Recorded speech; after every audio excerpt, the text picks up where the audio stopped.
Break के बाद कशिश खबरनामे में आपका दोबारा खैर मकदम है। आइए बढ़ते हैं कुछ और खबरों की जानिब।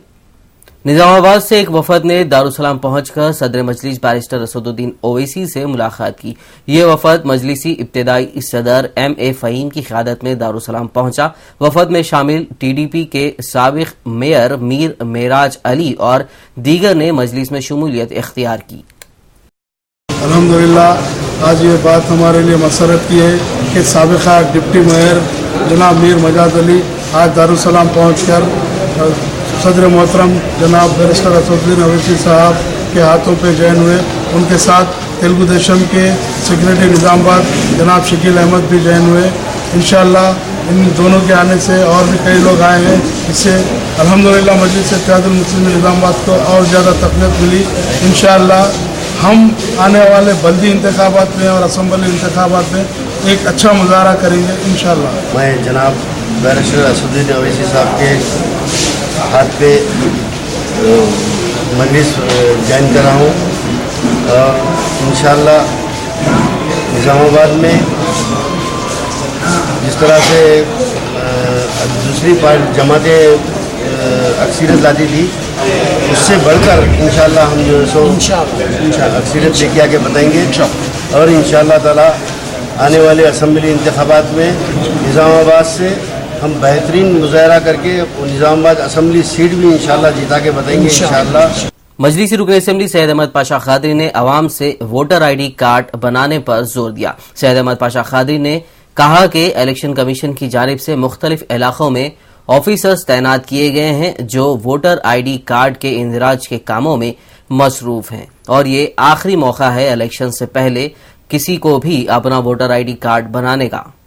कल 9 मार्च सुबह 7 बजे से शाम में 5 बजे तक तमाम हल्के में हैदराबाद के जहाँ पर पोलिंग बूथ है जहाँ वोट डाले जाते हैं वहाँ पर बल्दिया का स्टाफ बैठेगा और वोटर लिस्ट में जिनके नाम नहीं है उनके नाम को इंदराज करेगा और पूरे बूथों पर इलेक्शन कमीशन की तरफ से इंतजाम किए गए हैं।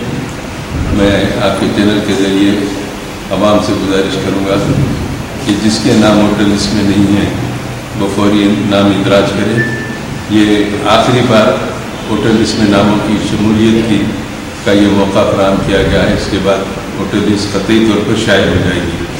जिन लोगों के नाम वोटर लिस्ट में नहीं है, जिनके पास इलेक्शन कार्ड नहीं है, आइडेंटिटी कार्ड नहीं है, वो फौरी अपने नाम इंदराज करा ले और उसके बाद ई-सेवा सेंटर पर अपने आधार कार्ड अपना ID कार्ड इलेक्शन कार्ड वहाँ पर बनाकर हासिल कर सकते हैं। मैं आवाम से गुजारिश करूँगा कि इस मौके से इस्तेफादा करें। इलेक्शन से कबल आखिरी मरतबा इलेक्शन कमीशनर की तरफ से ये बूथों पर स्टाफ को बिठाया जा रहा है और तमाम बूथों पर जहाँ आवाम वोट डालते हैं वहाँ पर ये लोग दिन तमाम रहेंगे 5 बजे तक। जिन लोगों के नाम इसमें नहीं है वोटर लिस्ट में वो फौरी जाकर अपने नाम का इंदराज करा ले और उसकी रसीद हासिल कर ले तो मैं समझता हूँ कि आने वाले इंतखाबात में सबको हक़ राय दही का हक़ हासिल होगा। आइन वक्त पर हमारा नाम निकल गया, हमारा नाम नहीं है, इस तरीके से एतराज़ात करने से कुछ हासिल होने का नहीं है। आप बूथों पर जाइए, नाम भी चेक कीजिए अपने वोटर लिस्ट में और नाम अगर नहीं है तो फौरी कल नाम का इंदराज करिए। फॉर्म नंबर 6 पूर करके फौरी दाखिल कीजिए तो आपका नाम वोटर लिस्ट में आ जाएगा। उसके बाद आपका ID कार्ड भी बनेगा। मैं फिर एक मरतबा आवाम से तमाम लोगों से ख्वाहिश करूँगा कि अपना नाम वोटर लिस्ट में शामिल करा लें। अगर नहीं है तो फौरी शामिल करा दो। ये बूथों पर जो इंतजाम किए जा रहे हैं इनके लिए उससे इस्तेफादा कीजिए। शुक्रिया। आंध्र प्रदेश में लोकसभा और असेंबली इंतखाबात के पेश नजर city police commissioner Anurag Sharma ने एक अहम प्रेस कॉन्फ्रेंस मुनक्किद की। इस प्रेस कॉन्फ्रेंस में अनुराग शर्मा ने कहा कि इंतखाबात के पेश नजर चौकसी बढ़ा दी गई है। उन्होंने तमाम सियासी जमातों को ज़ाब्ता अखलाक पर अमल करने के लिए जोर दिया। अनुराग शर्मा ने कहा कि इजाजत के बगैर किसी भी पार्टी की इंतखाबी तशहीर ज़ाब्ता अखलाक की खिलाफ वर्जी समझी जाएगी। उन्होंने कहा कि अपने घरों पर इंतखाबी होर्डिंग्स, पोस्टर्स और बैनर समेत पार्टी के झंडों की तनसीब की इजाजत भी लेना जरूरी है।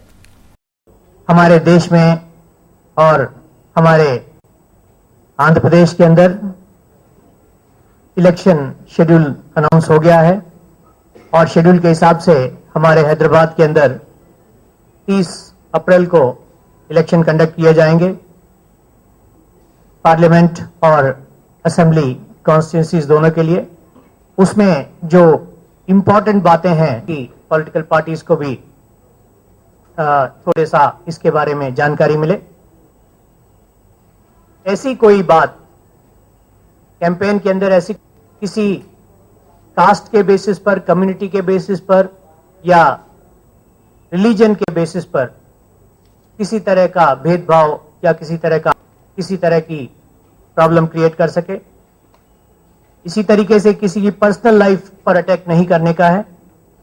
किसी के घर के ऊपर पिकेटिंग ना हो। किसी के घर के ऊपर, पहले तो गवर्नमेंट की बिल्डिंग्स पर किसी तरह का भी वॉल राइटिंग लिखना, पोस्टर चिपकाना, झंडा लगाना, किसी पर्टिकुलर इंडिविजुअल के घर की दीवार पर या घर के ऊपर किसी तरह का पॉलिटिकल मटेरियल लगाया जाता है, जैसे कि कोई झंडा, पोस्टर या स्लोगन, तो उस घर के ओनर की परमिशन लेना जरूरी है और वो परमिशन लेकर के राइटिंग में ली जाए। वो परमिशन कटआउट, झंडे वगैरह जहां पे भी पब्लिक प्लेस में लगाए जाने हैं वो जीएचएमसी और बाकी अथॉरिटीज से परमिशन लेके लगाएं और वो भी इस तरह से बांटे जाएंगे कि जिससे सबको बराबर की अपॉर्चुनिटी मिले। कोई भी एक पार्टी किसी दूसरे पार्टी के फ्लैग्स को, फ्लैक्सीज को, पोस्टर्स को ना फाड़े। अगर किसी को कोई ऑब्जेक्शन है तो पुलिस को और इलेक्शन कमीशन को इन्फॉर्म करें। हम लोग उसके लिए एक स्पेशल सेल बनाए हैं और वो फ्लाइंग स्क्वाड्स भी हैं, वो जाकर के उन सबको देखेंगे और जो भी कार्रवाई करनी है वो करेंगे। इसी तरीके से क्योंकि हमारे हैदराबाद के अंदर सिटी पुलिस एक्ट के तहत थोड़े रेस्ट्रिक्शंस लगाए गए हैं मीटिंग, प्रोसेशन, रैली, पदयात्रा पर, इसलिए किसी भी तरह की मीटिंग के लिए, प्रोसेशन के लिए, रैली के लिए, पदयात्रा के लिए पुलिस का परमिशन लेना जरूरी है। और यह परमिशन जो है लोकल जोनल डीसीपी देंगे। अगर एक से ज्यादा जोन के अंदर एरिया आ रहा है तो additional commissioner law and order देंगे। ये सारी एक्टिविटीज हम 6 बजे सुबह से लेकर के रात को 10 बजे तक ही परमिट करेंगे। लाउड स्पीकर जहां इस्तेमाल करने हैं वहां पर भी परमिशन लेना जरूरी है और वो भी 10 बजे के बाद रात को उनका इस्तेमाल नहीं किया जाना चाहिए।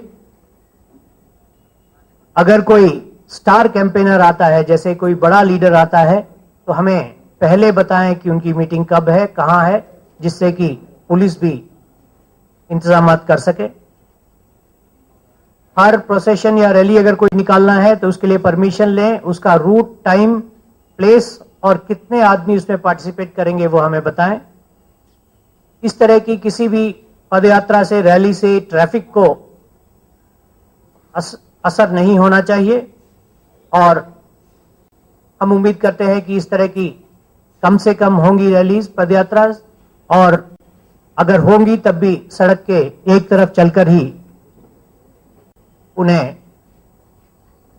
अंजाम दिया जाएगा।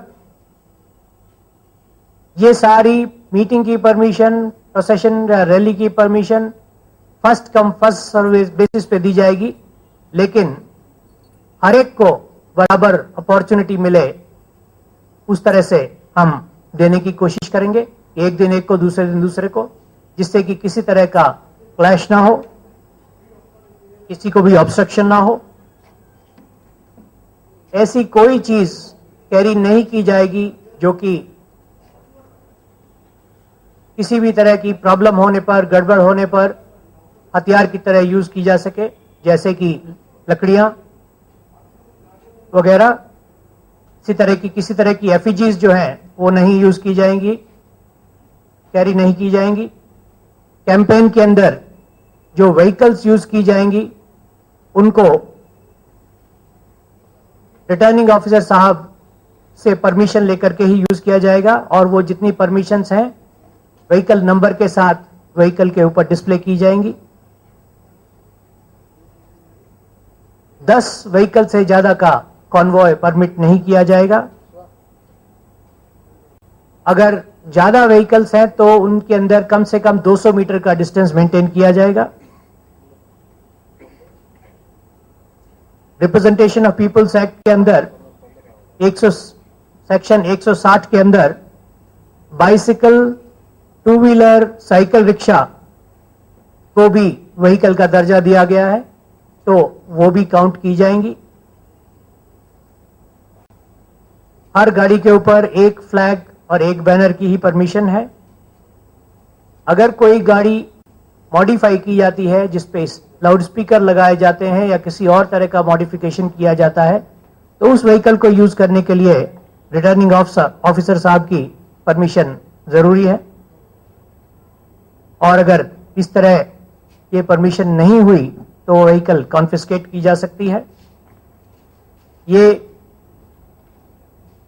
मोटा मोटी तौर के ऊपर जो शुरू के इंस्ट्रक्शंस हैं, डिटेल्स इलेक्शन कमीशन ने पहले ही जारी की गई है और वो डिटेल देख सकते हैं। हैदराबाद पुलिस ने भी थोड़े स्पेशल ड्राइव्स किए हैं और करना शुरू किया है ये इलेक्शन के बंदोबस्त के लिहाज से। उनमें से कुछ ये हैं, जो आदमी पहले किसी इलेक्शन के अंदर, इलेक्शन ऑफेंस के अंदर इन्वॉल्व हुए थे, उनके केसेस को रिव्यू कर रहे हैं। उनमें से अगर चार्जशीट वगैरह फाइल नहीं हुई है तो उनको इमीडिएटली किया जा रहा है। मीरचौक ट्रैफिक पुलिस ने गाड़ियों की तलाशी के दौरान सैयद इरफानुद्दीन के साथ जदोकोब किया। बताया जाता है कि होमगार्ड लक्ष्मी नारायण ने इरफानुद्दीन को इस कदर पीटा कि वो खून से लथपथ हो गया। इत्तला मिलते ही मुकामी कॉरपोरेटर रियाजुल हसन एफएनडी ने मदाखलत करते हुए सुलह सफाई कराई। जा रहा था, पुलिस वाले वहाँ पे चालान कर रहे थे। वहाँ पे मेरे को साइड में पुलिस वाले देखे नहीं मेरे को, वही जगह तो आया, आते हेलमेट से उठा के जो मारा मेरे सर पे मार पड़ गई। कहाँ पे वो? ये दारुशबा ग्राउंड पे बस। नाम क्या है आपका? मेरा फरहान नाम है। क्या करते आप? मैं स्टूडेंट हूँ। एक वर्जन है। यौम ख़वातीन के मौके पर ग्लोरी गर्ल्स जूनियर कॉलेज में एक तकरीब मुनक़िद की गई। इस तकरीब में डीपीएस की एजुकेशनिस्ट डायरेक्टर रुबीना हुसैनी ने मेहमान खुसूसी की हैसियत से शिरकत की। इस मौके पर बेहतर कारकर्दगी करने वाले तालिबात को सर्टिफिकेट से नवाजा गया। इस मौके पर कॉलेज करेस्पॉन्डेंट सैयद अजहर और सैयद मजहर भी मौजूद थे। I really don't know if she was talking about me. A very good afternoon to all of you. I hope I wasn't late and you had to wait for me, because I would really not like anyone waiting for me for so long. She just introduced me and I was thinking that she was talking about maybe somebody else and not me, because I don't deserve so many praises. I have been abroad. I have been teaching like any other normal person. It's just that I have gathered a lot of experience. That's because anyone is I was the head of the department English over there, so I met a lot of people and interacted with a lot of people, and I have always preferred to talk to teenagers, and I think more than a teacher I have been a counselor, and I have 2 teenage daughters, so I know all the problems and all the doubts and everything that the girls go through in today's days and times. नाज़रीन, कशिश खबरनामे में फिलहाल वक्त हुआ एक छोटे से break का। Break के बाद भी खबरों का सिलसिला इसी तरह जारी रहेगा। मिलते हैं इस छोटे से ब्रेक के बाद।